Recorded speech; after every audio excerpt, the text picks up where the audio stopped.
Katanya sih yang membedakan antara cita-cita dan dunia nyata adalah garis tipis yang namanya usaha. Nah, kan kalau saya kerjanya tuh lebih banyak broadcasting ya, ya punya radio, punya TV, di balik layarnya juga, begitu broadcasting, kerja untuk orang juga. Tapi ada beberapa saat di mana saya juga berkesempatan untuk merasakan ada di baliknya dunia itu. Kalau kerja untuk orang kan ada yang kita bertanggung jawab sama orang. Kalau punya usaha, kita bertanggung jawab atas diri kita sendiri dan kesejahteraan karyawan. Nah, salah satu yang pernah saya jalankan adalah sebuah cafe namanya Circle Cafe. Di sini saya belajar pertama kali untuk berada di balik layar dan berada bersama tim.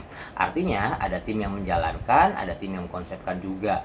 Kan kemarin sudah sempat cerita ya tentang punya warung pecel. Nah, kalau Circle Cafe ada timnya sendiri. Saya ada saham yang ditanamkan, kemudian timnya menjalankan dengan berbagai keragaman strateginya, dan juga ada anak-anak buah yang harus dimotivasi.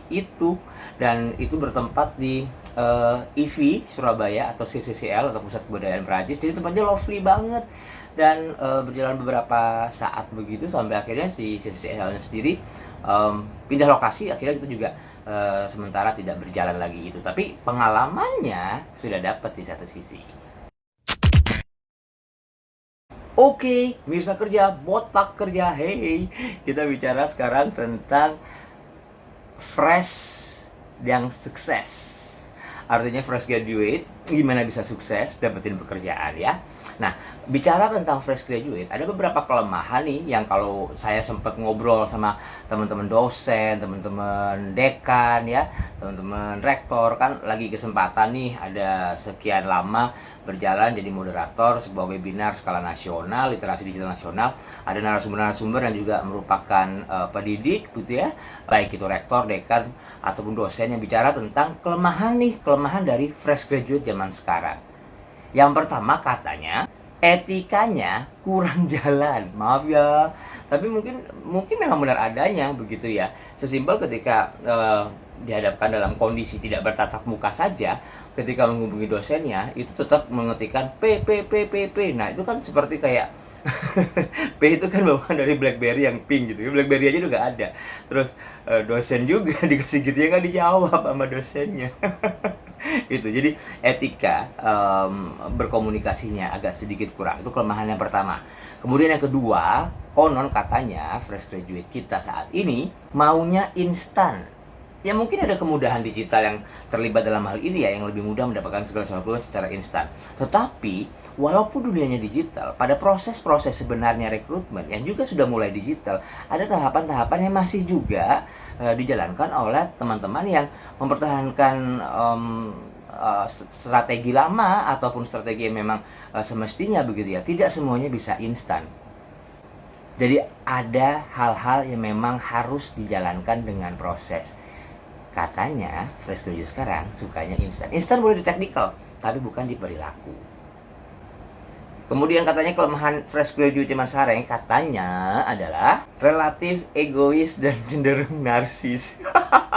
Which is sebenarnya nggak apa-apa. Saya juga bukan fresh graduate, tapi saya narsis.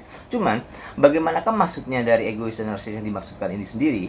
Nah, mungkin ada bagian di mana kita tahu kita sebagai fresh graduate punya kemampuan, punya skill, tetapi ada proses-proses yang harus terjalani sehingga kemampuan dan skill itu diakui dengan sebuah hasil kerja. Nah, kalau cuman keegoisan dan kenarsisan saja yang diangkat, jadinya nggak susah.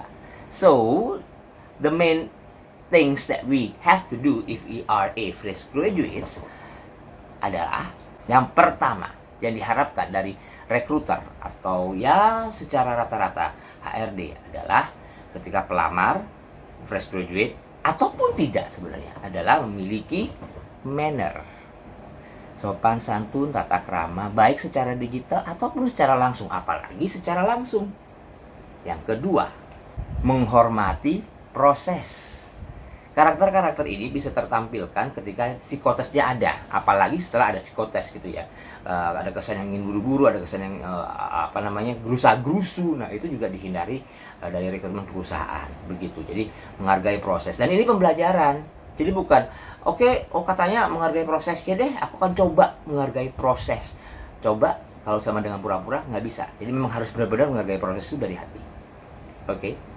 Kemudian tidak egois. Ini juga akan tertampil ketika wawancara kerja ataupun psikotes ataupun dari cara penuangan komunikasi. Nah, kan kalau komunikasi pelamar itu kan pasti psikotes sebenarnya ataupun interview kerja. Ya kan, psikotes teropong dari dalam, interview kerja dilihat secara langsung begitu kan, dan rata-rata pewawancara atau HRD sudah paham yang mana misalkan yang egois, yang menghargai proses, yang punya manner standar juga akan terlihat. Semoga berharga ya. Kalau misalnya rekrutmen yang sudah berdasarkan online, pakai LinkedIn dan sebagainya, hey, that's good. Tapi habis itu kan tetap sama jalannya. Dunia digital sama dunia nyata sebenarnya sama. Yang beda ada toolsnya yang membantu. Tapi masalah punya manner, masalah tidak egois, masalah menghargai proses, itu kan dari diri kita. So good luck. I'm glad if we got a job that we want.